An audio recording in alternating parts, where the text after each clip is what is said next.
Desember nanti, Indonesia bisa aja loh menjadi kejutan yang tak terduga, terutama jika Ivar Jenner dan Justin Hubner bisa gabung sesuai rencana. Bahkan laga versus Vietnam nanti, Sintayong kemungkinan bakal all in, karena dia ingin membalaskan dendamnya usai disingkirkan Vietnam di babak semifinal Piala AFF tahun. Seandainya Hubner Ivar Jenner datang, mungkin lebih kuat dari lini tengah kita. 2022 lalu.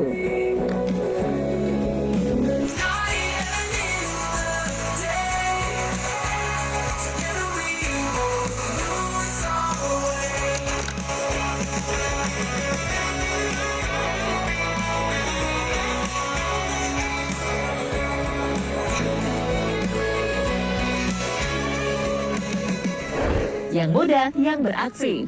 Itulah kalimat yang pantas disematkan atas perjuangan timnas Indonesia di Piala AFF kali ini. Meski awalnya dianggap remeh karena tampil dengan U22, akan tetapi definisi diam dan bermainlah benar-benar ditampilkan Indonesia di laga perdana. Melawan Myanmar di kandang mereka, didukung dengan lapangan yang keras dan tak merata, serta permainan ala Kung Fu Panda, pasukan Garuda Muda nyatanya mampu membuktikan kalau mereka selevel loh dengan pemain-pemain Myanmar yang senior-senior itu, terutama di babak kedua, di mana Myanmar asli nyaris gak bisa ngapa-ngapain.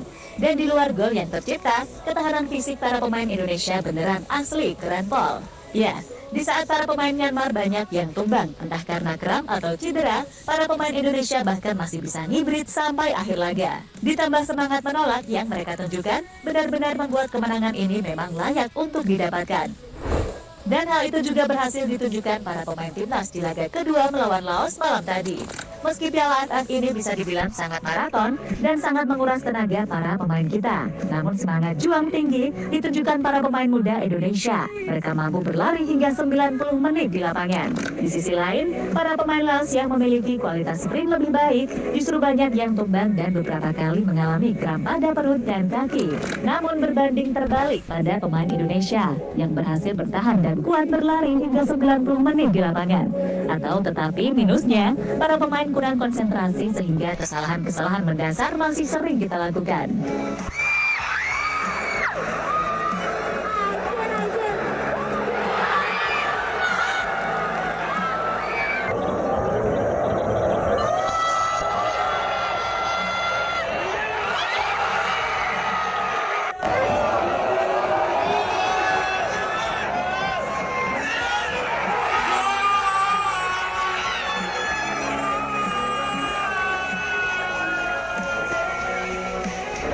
Ya, meski dalam 2 match yang telah dimainkan Indonesia pada Piala AFF 2024 ini belum sepenuhnya maksimal, namun sekali lagi, timnas Thailand tetap menaruh respect sebesar-besarnya kepada Indonesia. Bahkan mereka memprediksi kalau timnas U22 rasa senior ini nggak akan kemana-mana. Namun nyatanya situasinya benar-benar menunjukkan kalau Indonesia mampu bersaing. Hal yang kemudian seolah membuktikan lagi soal perkataan Madam Pang yang memperingatkan tim-tim peserta lainnya untuk tak anggap enteng Indonesia. Sebab kendati cuma turun dengan skuad U22, bukan berarti mereka bisa dikalahkan semudah itu. Karena meskipun usia mereka muda, tapi beberapa pemain secara pengalaman memang sudah sering terlibat dalam turnamen besar.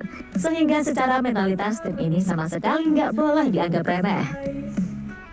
Namun berbeda dengan Vietnam, hasil imbang melawan Laos justru membuat media-media di sana besar kepala.